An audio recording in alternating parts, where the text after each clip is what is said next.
Now in the next exercise 1D, we will apply our support vector machine.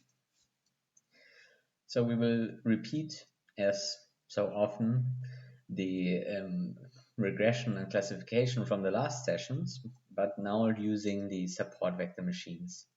We will use our student math data set with our created variables.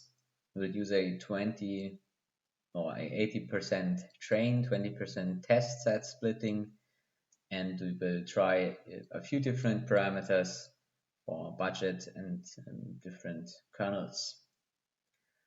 So we will use the library E1071. So first, let's get our data sets as we did the last times.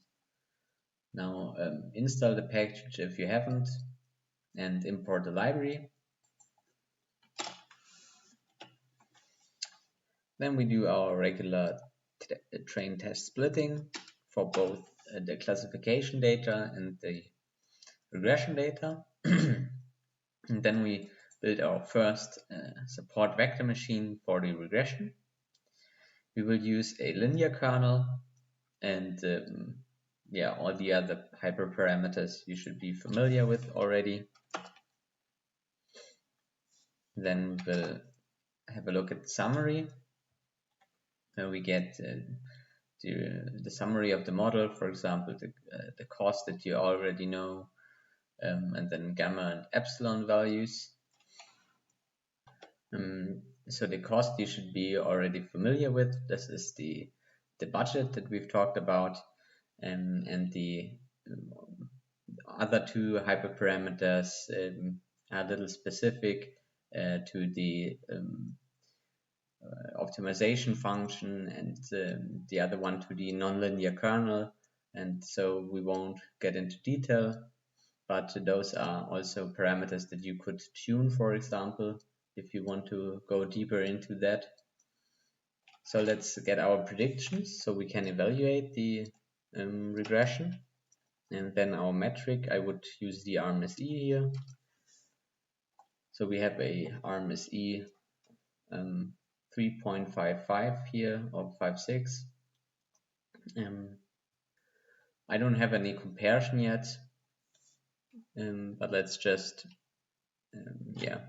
take this, and now we will modify the model a little bit and use a nonlinear kernel. So I'll go here with polynomial of the second degree, which by the way performed better than, for example, third degree.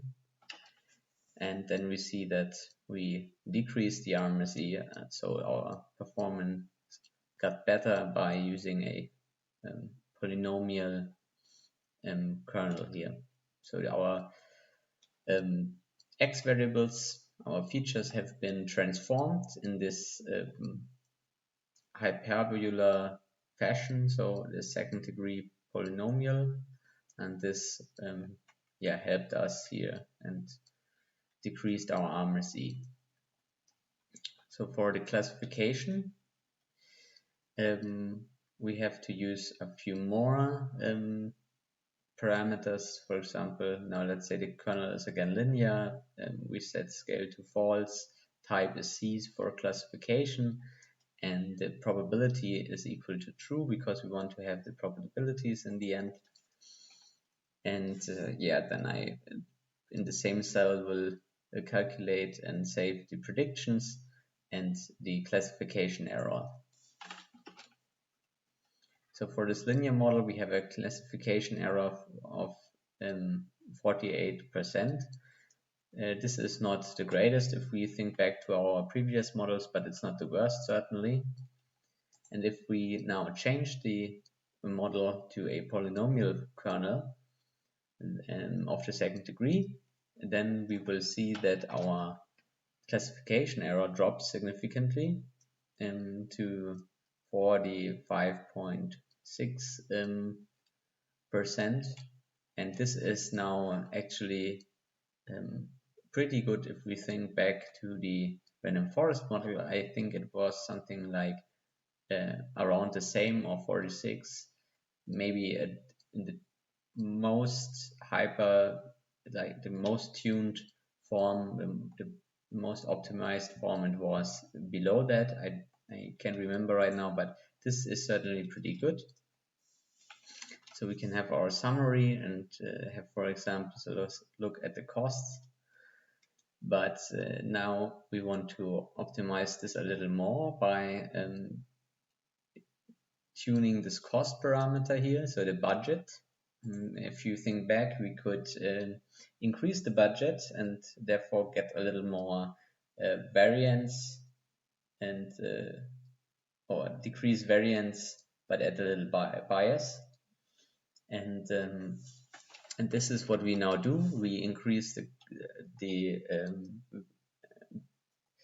bias here for variance, and we see that this will lead to a higher so the bias is too high, so our performance is actually worse than before.